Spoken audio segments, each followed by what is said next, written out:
चल हो जा शुरू।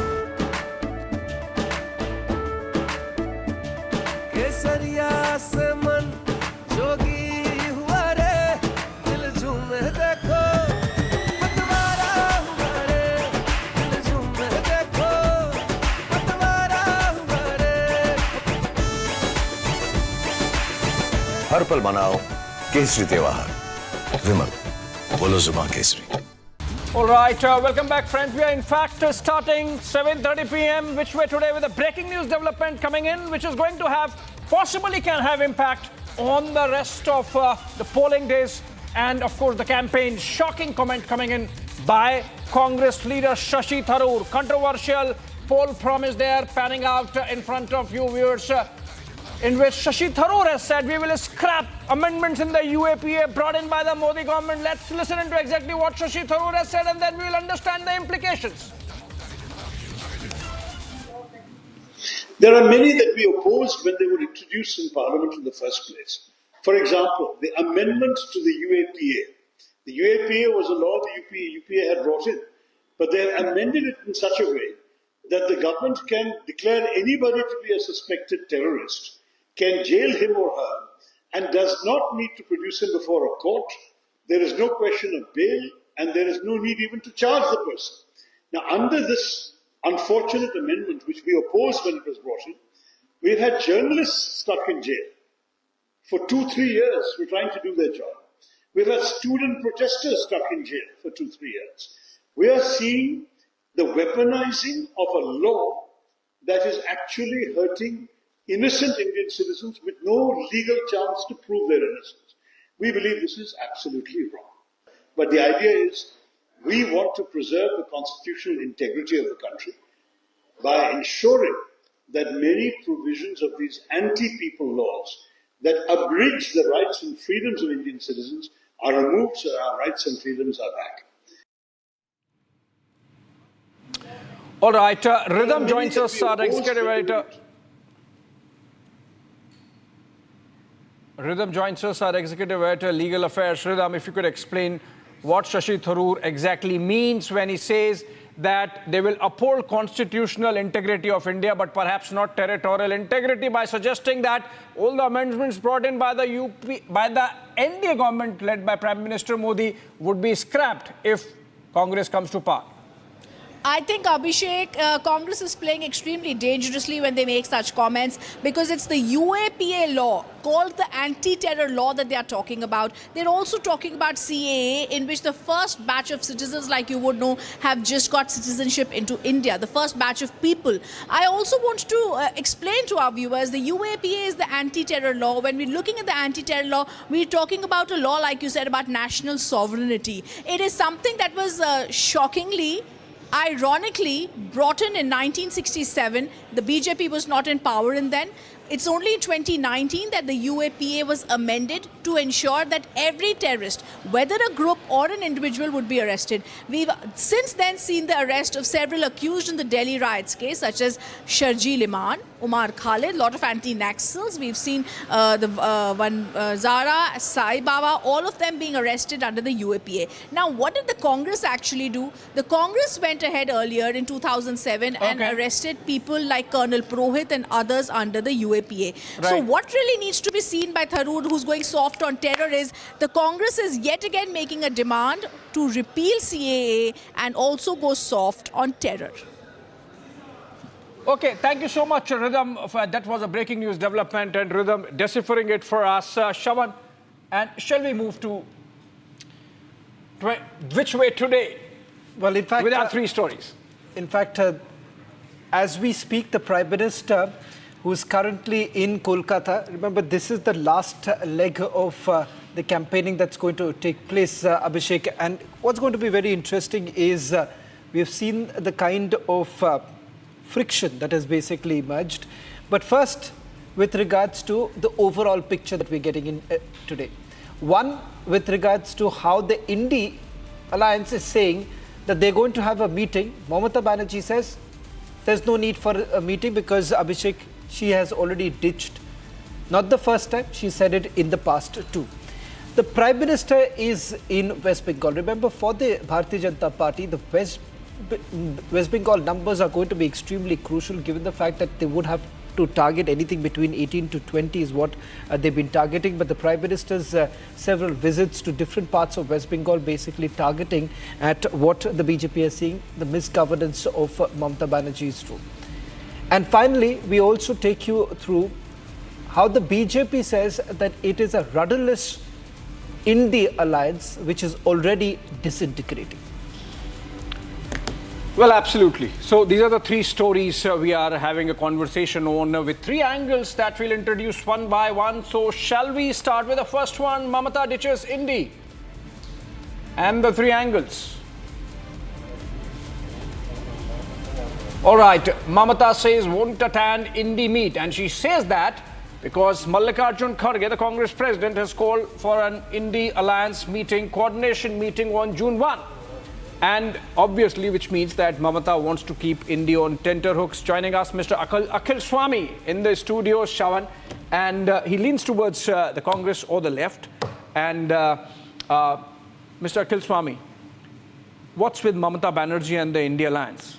Kabhi haan, kabhi na. She says she is with Indy. Then she says, no, I coordinated to form Indy, but I'm not part of Indy. Maybe I'll support from outside. Then she says, okay, fine, maybe I'll consider, but I will not join the meeting. First of all, I should clarify, I am neither left nor pro-Congress, nor anti-BJP. I am basically anti-Modi. Because whatever policies have been implemented in last 10 years, anti-farmers, anti-youth, anti-women, whatever policies have been implemented by Mr. Modi, I am an opponent of that. So I am not pro-left, I am not pro-Congress. So you are just specific to Prime Minister, you are against him. But he's part of BJP. His policies, because the way the farmers were tortured, I have never seen in my life in 75 years that happening in India. I don't see I should not call it, but a policy where the youth gets retired. Is this why he's winning 303 seats? I'm not concerned with that. See, I'm a teacher. I'm basically a teacher. I want to tell the youth of this country and the farmers of this country, if you want a government which doesn't treat farmers and youth like this. So I was not an opponent of Atal Bihari Vajpayee. He was also from BJP. I was never, because I opposed, in my youth, I opposed emergency. I was fighting against it. I am basically a Lohiite. So I was anti-Congress. But whatever I have seen in last 10 years is anti-people. But then it is dictatorial. But we are digressing. The story we are discussing is Mamata not joining Indy meeting. See, the basic point is you should not worry about that because 1st of June there is an election in West Bengal. And West Bengal, Mamata Banerjee doesn't want to come to Delhi. But that's in the evening. That is fine. That is fine. Yeah. But no message is to be given. But Indy Alliance or India Alliance, we call it India. I don't know why people call it Indy. So they are getting more than 300 seats. And the BJP has to choose. There are two options. There is Indy Bloc, the Indy Alliance, because if you include A as in India, then it becomes India Bloc. So you don't block India, that's why India Alliance. So India is a good word. And we love India. So the basic point is that... But you can't give it to one political formation. No, whatever.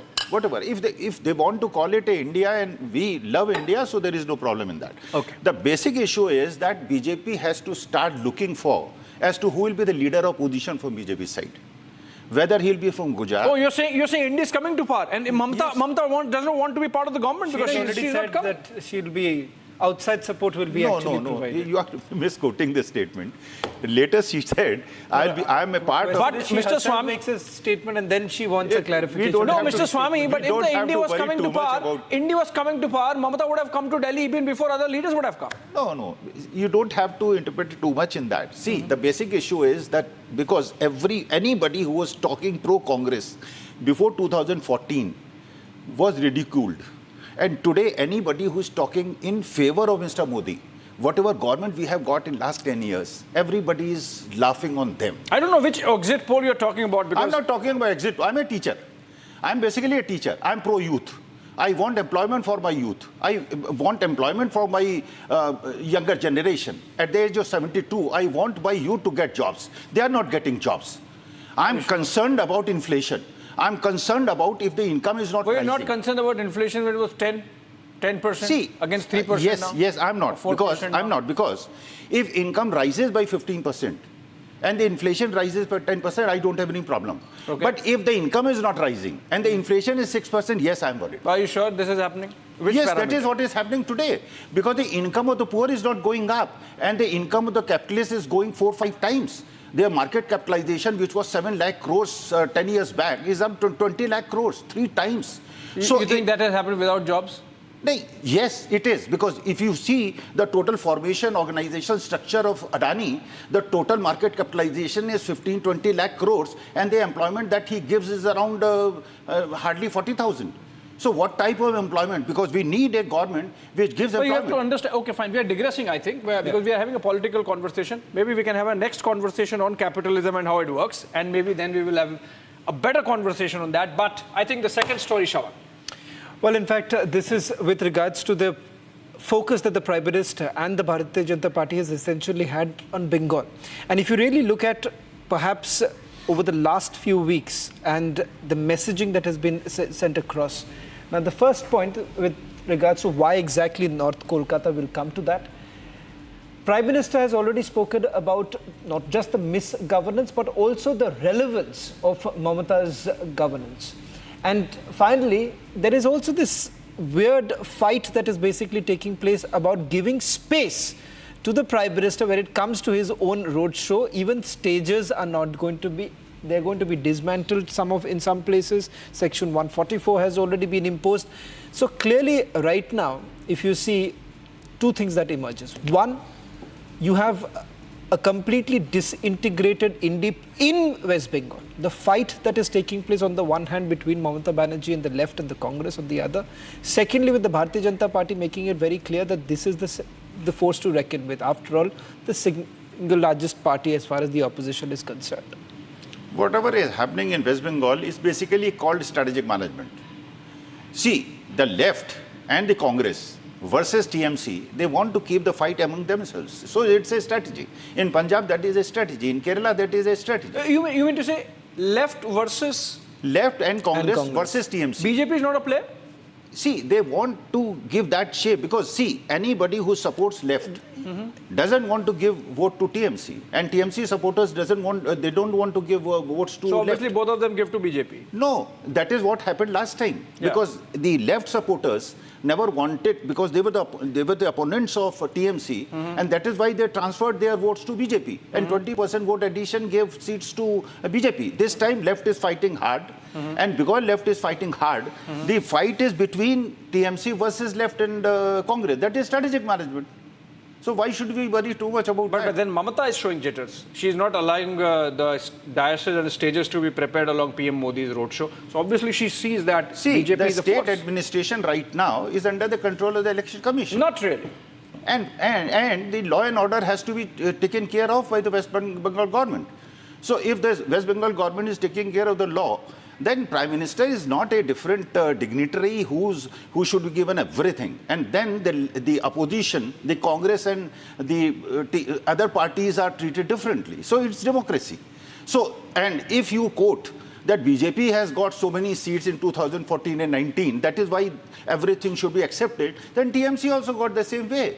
They also got more than 200 seats in assembly. But what are the chances? What are the chances that the non-BJP vote, because you are saying that the CPM is more aggressive this time, gets even more badly divided this time, and the BJP benefits as all the opinion polls have been suggesting?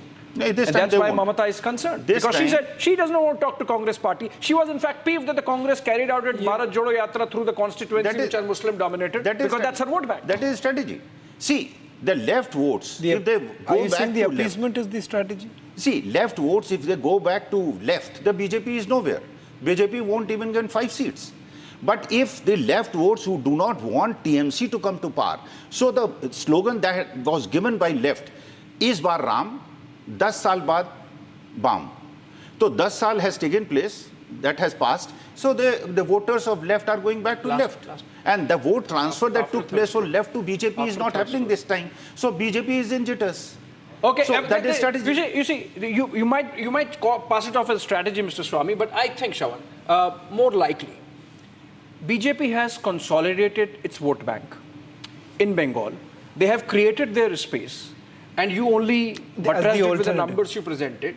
And I think because there is absence of leadership within the Congress and the DMK to take on Mamata Banerjee, which the BJP seems to be taking on, I think what you're seeing is a strategic management is actually a battle for survival, more for the Congress because they remember their one seat. And Mamata was not ready to. No, Mamata has not given one seat to the Congress. Left also Adil Ranjan Chaudhary also, she has gotten Yusuf Padhan from Gujarat to contest, right? Left would be hopeful that they at least open the account this time because. Unlikely. Maybe well, Mohammad Salim, you think?